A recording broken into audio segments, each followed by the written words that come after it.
श्रोता प्रेमियों, मैं राम सागर शास्त्री आप लोगों के समक्ष रखने जा रहा हूं एक प्रसंग, शनिदेव और हनुमान का युद्ध।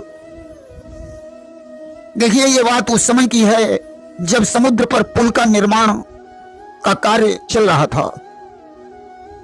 विश्वकर्मा के पुत्र नल और नील राम का नाम लिखकर पत्थरों को पानी पर तैरा रहे थे।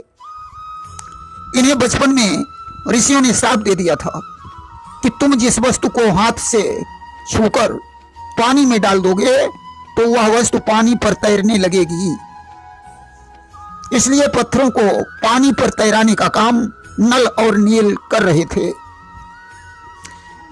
कि नल और नील चतुर दो बानर अपनी कला दिखाते थे।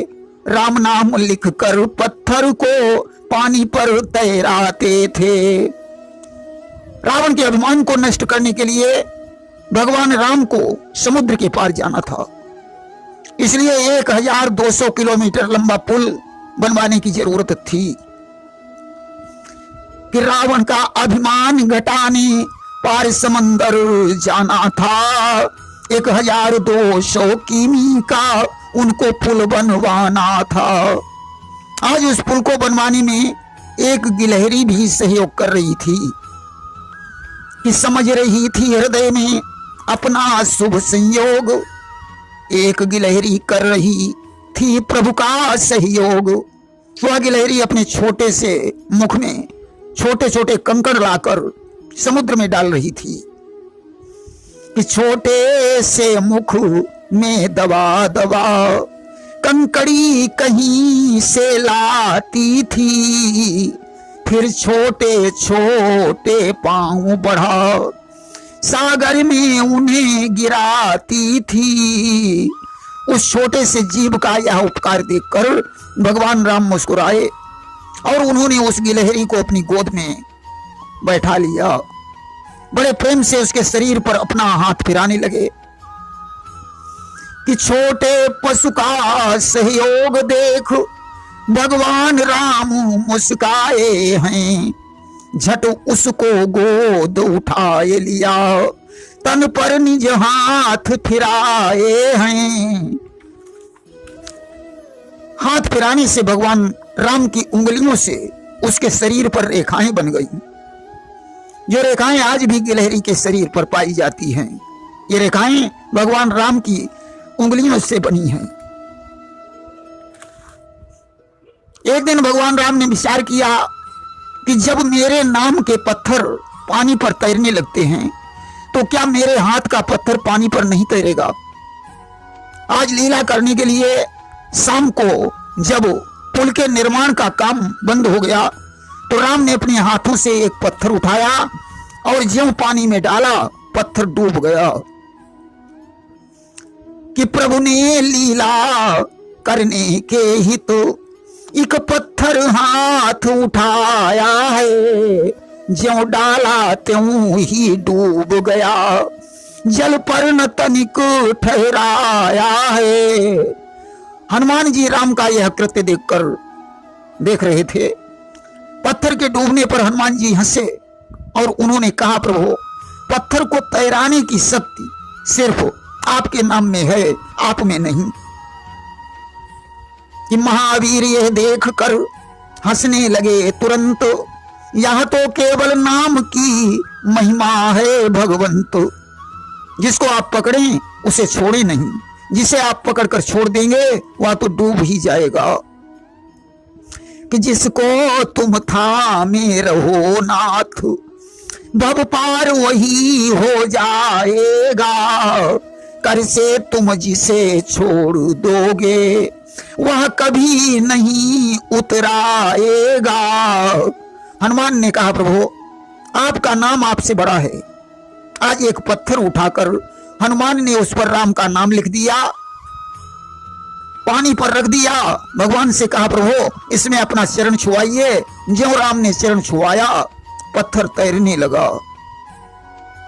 कि राम नाम का पाषाण पर अंकित कर हनुमान, जल पर रख प्रभु चरण से तैराया पाषाण। देखिए पूरे पुल के निर्माण में 5 दिन का समय लगा।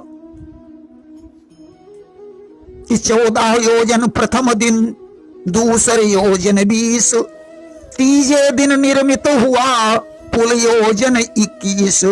पहले दिन 14 योजन पुल का निर्माण हुआ, दूसरे दिन 20 योजन पुल का निर्माण हुआ तथा तीसरे दिन 21 योजन पुल बना।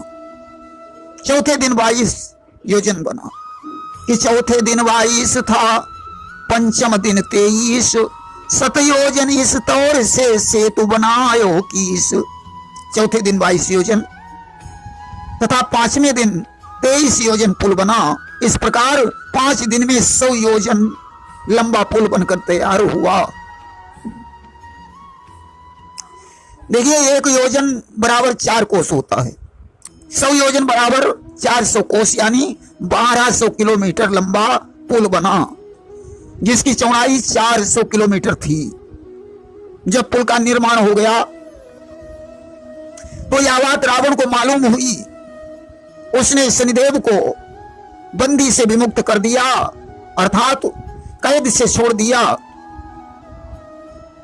क्योंकि हनुमान जी पुल की देखभाल कर रहे थे। रावण ने शनिदेव से कहा, जाओ हनुमान से युद्ध करो।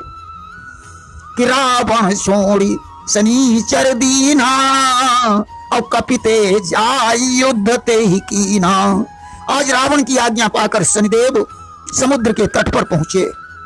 देखा हनुमान जी पुल की देखभाल कर रहे हैं। शनिदेव ने कहा, हनुमान मेरे साथ युद्ध करो। हनुमान ने अपनी पूंछ बढ़ाकर शनिदेव को लपेट लिया, जमीन पर पटक पटक कर सारा अरमान ठंडा कर दिया। कि पूंछ लपेटी लीन हनुमाना, और पटकी पटकी मेटे अरमाना। अब तो शनिदेव का सारा शरीर ढीला हो गया। हाथ जोड़कर कहने लगे, बस हनुमान मुझे छोड़ दीजिए। आपसे मैं वादा करता हूं जो तुम्हारा नाम लेगा मैं उसके पास कभी नहीं जाऊंगा। कि साड़ी देव यह कौल हमारा, और डरी हूं सुन के नाम तुम्हारा। आज हनुमान ने शनिदेव को छोड़ दिया। शनिदेव बोले, हनुमान अब मेरे सारे शरीर में दर्द हो रहा है, मेरा यह दर्द कैसे ठीक होगा। कि दर्द मुक्ति की दवा बताओ, और कहा कपि करो तेल लगाओ। हनुमान ने कहा, तुम्हारे शरीर का दर्द ठीक हो जाएगा, जाओ कड़वा तेल लगाओ। इसीलिए शनिवार के दिन जो शनि के ऊपर तेल चढ़ाता है उस पर शनिदेव बहुत प्रसन्न होते हैं। कि जो दर्द दिया बजरंगी ने उसमें राहत पहुंचाता है। शनिवार के दिन शनि के ऊपर जो तेल चढ़ाया जाता है, शनिवार के दिन शनि के ऊपर तेल चढ़ाने से उनके दर्द में राहत मिलती है और वे उस पर बहुत प्रसन्न होते हैं। इसीलिए शनिवार के दिन शनि के ऊपर तेल चढ़ाया जाता है। देखिए शनि पंजर के जाप करने से भी शनि जनित पीड़ा दूर हो जाती है। नीलांबरो नील बपुः किरीटी गृग्गी स्त्री सास करो धनुष्मान, चतुर्भुजा सौर्य सुता प्रसन्ना सदा मम स्याद वरदा प्रशांता। कोणस्था पिंगलो बभ्रो कृष्णो रौद्रांत को यमः, शौरी शनिश्चरो मंदः पिपलाश्रये संस्थितः। एतानि शननामानि जपेद स्वस्थ सन्निधौ, शनैश्चर कृता पीड़ा न कदापि भविष्यति। शनि पंजर का 7 बार शमी के वृक्ष के पास अथवा पीपल के वृक्ष के पास नित्य पाठ करने से शनि जनित पीड़ा दूर हो जाती है। आखिर पीपल वृक्ष के पास शनि का दीपक जलाना या शनि पंजर का पाठ करना क्यों श्रेष्ठ माना गया है। देखिए पीपल का नाम दधीच ऋषि के पुत्र पिपलाद से जुड़ा है, जिन्होंने शनि मंडल को नष्ट करने का प्रयास किया था। शनिदेव पिपलाद की शरण में आ गए और उनके आश्रित रहने लगे। इसीलिए शनि का दीपक पीपल वृक्ष के पास जलाना या शनि पंजर का पाठ करना श्रेष्ठ माना गया है। प्रेम से बोलिए वृंदावन बिहारी लाल की जय।